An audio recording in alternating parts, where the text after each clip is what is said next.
자, 이번 시간에는 전 시간에 이어서 자운의 영역별 정의에 대해서 알아보도록 하겠습니다. 전 시간에 그냥 크게 뇌를 좌측 전두엽, 후두엽, 우측 전두엽, 후두엽 이렇게 해서 포괄적으로 한번 알아봤습니다. 이번에는 이제는 두뇌 종합 검사에다 기준을 맞춰서 뇌를 검사하면 어떤 영역이 검사가 되고 그걸 통해서 우리가 알 수 있는 게 무엇인지 한번 알아보도록 하겠습니다. 첫 번째, 좌뇌를 아까 이마 쪽하고 후두엽 두 가지로 이렇게 표현을 해드렸었는데, 크게 좌뇌도 네 가지 정도로 나눌 수 있으며 이 네 가지를 기능과 심리로 나눌 수가 있습니다. 좌뇌에도 기능과 심리가 있고 우뇌에도 기능과 심리가 있습니다. 예를 들어서 기능과 심리의 차이는 뭐냐면, 말을 못한다 라고 하는 거는 브로카 영역 동적 언어가 약한 기능적인 문제입니다. 말은 잘하는데 밖에 나오면 말을 안 하려고 하는 애들, 성격상 말을 안 하는 아이들, 그러니까 집에선 잘하는데 바깥에서 안 하는 아이들은 그런 건 심리죠. 이렇게 뇌는 기능과 심리를 통해서 알아보고 그 선호도를 기능이 문제인지 심리가 문제인지를 파악하고 분석해서 훈련하는 모드입니다. 첫 번째 좌뇌는 브로커와 베르니케 영역을 검사하는데, 그 중에서 베르니케 영역을 제가 추상력이라고 이름을 붙였습니다. 추상력은 베르니케 영역인데, 이 베르니케 영역은 어떤 역할을 하는 거냐면 이미지 언어 그럽니다. 말하지 않는 이미지 언어죠. 다시 말하면 생각 혹은 듣는 뇌, 쓰는 뇌, 이런 정도를 우리가 추상력이라고 할 수가 있겠습니다. 근데 이 추상력, 즉 베르니케 영역이 약한 애들은 듣는 뇌와 쓰는 뇌가 없는 게 아니라 선호도가 약한 겁니다. 예를 들어서 어떤 아이가 일기를 쓰는데 글씨체를 보면 글씨가 아주 이렇게 날아가듯이 쓰는 애가 있습니다. 이 아이 보고 내가 오늘 너 글씨 잘 쓰면 예쁜 선물 줄게 라고 말했더니 너무 글씨를 예쁘게 잘 쓰는 거예요. 다시 말하면 얘는 글씨를 잘 쓸 수는 힘이 있답니다. 그런데 평상시에는 왜 그렇게 글씨를 잘 쓰지 못하냐면 선호도가 없다죠. 이걸 선호도라고 합니다. 기능이 없는 애들은 아예 글씨를 못 쓰죠.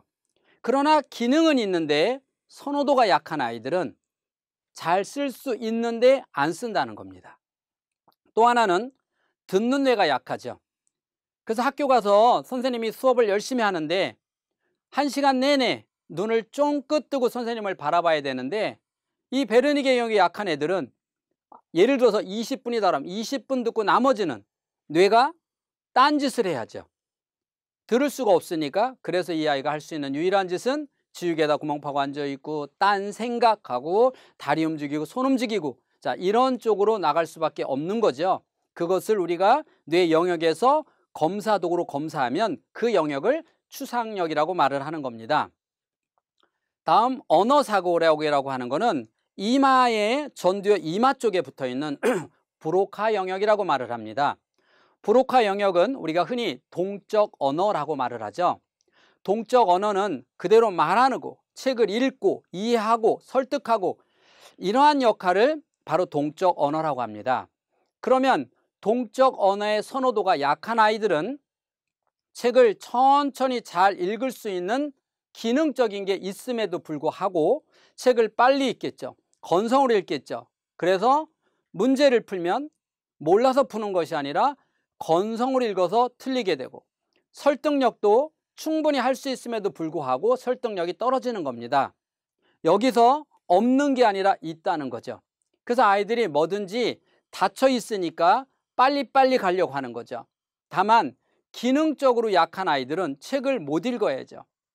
발음이 안 좋다든지 설득력이 안 좋아서 이 기능적 구조적 문제가 있는 아이들은 기능적인 문제입니다. 그러나 대부분의 아이들은 기능적인 것보다는 심리적인 요인이 훨씬 크다는 겁니다.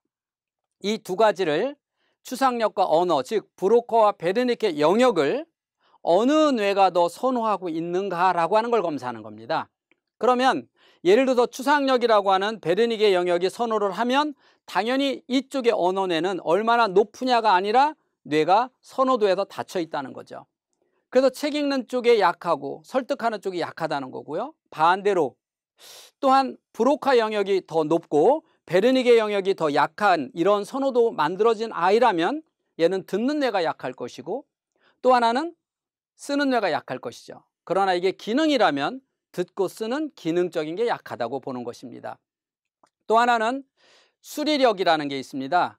수리력이라고 하는 거는 바로 이 아이가 공부에 어느 정도 선호도가 있는가 라고 해서, 수리력은 예를 들면 단순한 걸 말하는 거고 추리력은 복잡한 영역을 말하는 것입니다.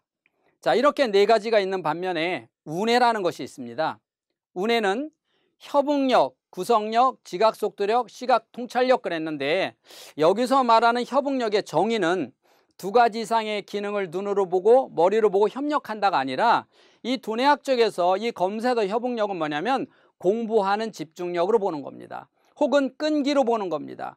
그래서 이 협응력이 약한 애들은 마음이 여린 아이들, 잘 울고 잘 다치는 아이들, 그래서 작은 거에 상처받는 아이들, 이런 아이들을 우리가 협응력이 약하다라고 하는데, 그 약한 거의 기준은 다른 거보다 약하다는 겁니다. 뇌는 선호도는 높고 낮은 거의 기준이 개인평가다 보니까 자신의 뇌 중에서 닫혀있냐 열어져 있냐 이걸 보고 선호도를 검사한다라고 얘기하는 겁니다. 두 번째로 구성이라고 하는 건 우뇌 중에서 기능과 심리입니다. 우뇌는 기능과 심리가 있는데, 기능은 뭐냐면 소근육, 오리고 찍고 붙이고 하는 요게 기능입니다. 춤추고 노래하고 운동 잘하는 이런 것도 기능입니다. 이러한 것이 우뇌 안에 들어있고, 그 안에 성격이라고 하는 게 또 있습니다. 협응의 성격은 마음이 여리냐 강하냐, 협응의 기능은 오랫동안 집중해서 끈기해서 앉아있을 수 있느냐 없느냐, 이렇게 나눠지죠. 구성력의 기능은 소근육입니다. 오리고 찍고 붙이고를 얼마나 잘할 수 있느냐, 그런 소근육의 힘이 바로 구성이고요. 그 다음에 심리는 열정지수라고 할 수 있겠죠. 끝까지가 아니라 무엇이든지 하고 싶은 욕구, 끝까지는 협응이에요. 끈기. 그런데 하고 싶은 마음, 에너지, 이거는 바로 구성. 그래서 이 구성을 우리가 열정지수 이렇게 말합니다. 열정지수요. 다음 시각적 통찰력은 두 가지 의미가 있는데요. 기능은 스크린을 다루는 힘이라고 볼 수가 있고요. 심리적 욕구에서는 친구들을 리더하는 힘입니다. 친구들을 리더하는 힘, 그 다음 얼마나 기가 살아있냐 죽어있냐. 우리가 아이들이 기가 세다 약하다 이렇게 얘기하지 않습니까? 거기서 기가 살아있다 죽어있다 이렇게 말하는 것, 집에서 뭐 윽박지르면 기가 죽었다 그러죠. 이러한 것들, 그 다음에 친구들의 관계, 또 하나는 이 눈으로 보는 게 지나치게 높으면 이런 아이들은 얼만큼 스크린에 길들여져 있느냐라고 하는 것을 우리는 시각적 통찰력을 통해서 그 아이의 선호도를 찾아낼 수가 있습니다. 또 하나는 지각속도력인데요. 지각속도력의 기능은 운동하는 겁니다. 대근육, 크게 몸을 움직여서 춤추는 겁니다. 이런 거와 또 하나는 몸의 감각. 그래서 몸의 감각이 너무 지나치면 산만한 거고, 이게 너무 떨어지면 세워라 내워라 하고, 이렇게 몸의 감각적 기능과 심리를 나타내는 것을 우리가 지각속도력이라고 말을 합니다. 그러면 사람마다 우뇌에서 이 네 가지가 선호도가 다양하게 이렇게 나란한 아이가 있는 반면에 어느 하나의 선호도가 높은 아이가 있겠죠. 그럼 우뇌에서 지각속도력, 몸의 움직임이 가장 높다. 그것을 우리가 산만하다 그러는 겁니다. 그러면 우뇌에서 지각도력이 가장 떨어진다. 그럼 우리가 이러한 것들을 세워라 내워라 한다 이렇게 말하는 겁니다. 우뇌에서 시각적 노력이 가장 높으면 이 아이의 모든 생각, 즉 선호도는 스크린에 가 있다. 공부를 할 때도 생각은 스크린에 가 있다. 이걸 우리가 선호도라고 말하는 겁니다.